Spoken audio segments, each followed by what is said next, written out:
오늘의 질문은 교회 안에 시기와 질투 이거 어떻게 해야 합니까? 라는 것입니다. 질투는 히브리어로 킨나인데 성경에서 이 단어는 대부분 자기 백성을 사랑하시는 하나님의 열심과 열정을 말합니다. 그 사랑의 열정이 때로는 우상 숭배에 찌들은 이스라엘 백성에게 진노하시고 질투하시는 하나님으로 나타나기도 합니다. 그런데 오늘 생각해 보려고 하는 것은 사람의 질투입니다. 그 시기와 투기를 말하죠. 이 질투라는 것이 얼마나 무서운지 정말 사람이 열정적으로 한 사람을 미워합니다. 영화도 있던데 질투는 나의 힘? 실제로 질투라는 심상이 사람에게 한번 들어가 버리면 평소에 그가 할 수 없었던 일들까지도 저질러 버리게 되는 것이죠. 교회에서는 어떨까요? 교회에서 성도와 성도 간에 질투의 문제, 시기의 문제가 발생했을 때 때때로 이것을 어떻게 받아들인가 하면 질투의 원인을 인정받으려는 마음으로 이야기하고 그 인정받으려는 마음을 내려놓는 것으로 이렇게 이야기합니다. 그런데 사실 사람에게든 하나님에게든 인정받으려는 마음 그 자체가 잘못된 것은 아닙니다. 로마서 14장 17절을 보겠습니다. 하나님의 나라는 먹는 것과 마시는 것이 아니오 오직 성령 안에 있는 의와 평강과 희락이라. 이로써 그리스도를 섬기는 자는 하나님을 기쁘시게 하며 사람에게도 칭찬을 받느니라. 사람에게도 칭찬을 받는 것입니다. 그 일을 주게 한 통로가 된 목회자라든지 성도의 교제로서 주변 집사님에게 인정받으려는 마음 그 자체가 잘못된 것은 아닙니다. 여러분, 선생님에게 잘 보이려고 공부 열심히 했습니다. 그 주어진 책임을 다한 것, 잘한 것이죠. 그런데 문제가 뭐냐면 신앙생활에서 일어나는 질투의 문제를 다만 심리학에서 말하는 이러한 인정 욕구로 접근하게 되면 그저 인정받으려는 마음을 내려놓자 정도로 밖에는 해결이 되지 않습니다. 이와 비슷하게 심리학에서는 지나치게 인정받으려는 그러한 증상을 페이어튼 컴플렉스라고 합니다. 이 증상은 성장 과정에서 애정 결핍으로 인한 보상 심리인데 끊임없이 관심 받으려고 하는 일종의 강박증 말합니다. 요즘 아이들이 말하던데 그 관종이라고 하죠.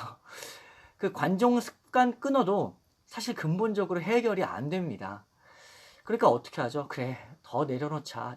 계속 내려놓습니다. 어디까지 내려놓을지 모를 정도로 내려놓죠. 근데 그래도 안 되거든요.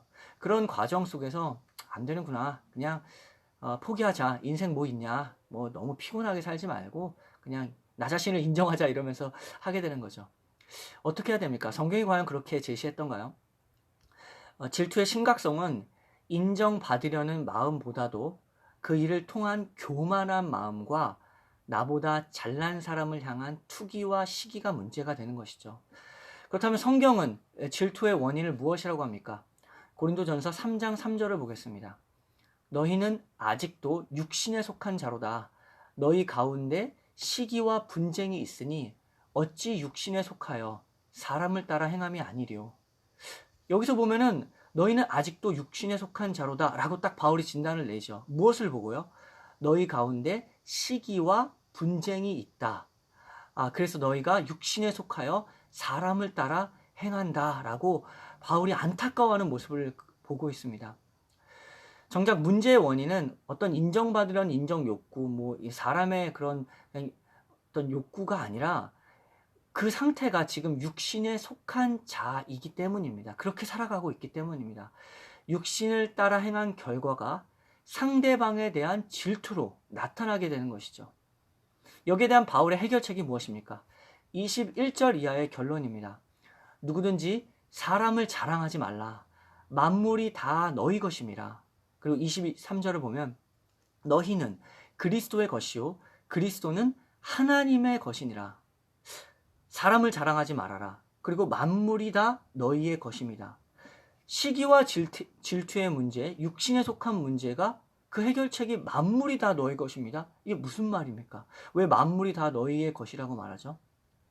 사실 질투는 하나님이 주신 것에 대한 불만족에서 나옵니다. 내게 주신 것보다 저 사람에게 준 것이 더 크고 화려해 보이고 내 건 초라해 보입니다. 그런데 성경은 무엇이라고 말합니까? 아니다. 만물이 다 너희 것이다.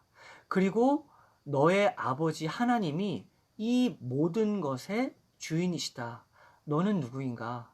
그리스도의 예수 그리스도의 자녀다.